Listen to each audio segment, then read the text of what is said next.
So the position that I take and that my group takes, Americans for Medical Advancement, animals cannot predict human response to drugs and disease. We have tested drugs on humans, or we have given them to humans, I should say, and then gone back and retrospectively tested them on animals, and here's what we found. So I think this data comes from the pharmaceutical industry. As a matter of fact, I'm positive it does. And they looked at 6 drugs, and they looked at all the side effects, and they found that animals and humans shared 22 side effects. The animals incorrectly identified 48 side effects that did not show up in humans, and the animals missed 20 side effects that did come up in humans. Now what that gives us is a positive predictive value of 31%. That's not what you want when you go to your doctor, okay?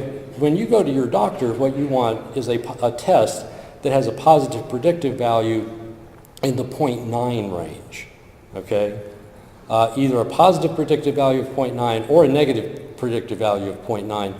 But yeah, 31%, that's right around what you would get with random guessing, okay? In other words, animal models, according to this study, are not predictive. This comparative drug study is one of many that is in the scientific literature.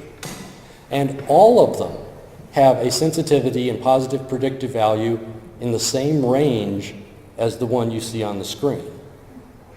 So it's going to be pretty difficult to spin this into A, being an anecdote, and B, spinning this to say, oh, well, you know, this is just one study. There must be hundreds of other studies out there that show that animal models are predictive. Nope, there aren't. Not in drug testing and not in disease research. Right now, as of today, somewhere around 100 vaccines have been shown to protect monkeys from HIV or SIV or SHIV, okay? Every single one of them has failed to protect humans from HIV. The same is true of neuroprotectant drugs. Actually, thousands have now been tested in animals and shown to be effective.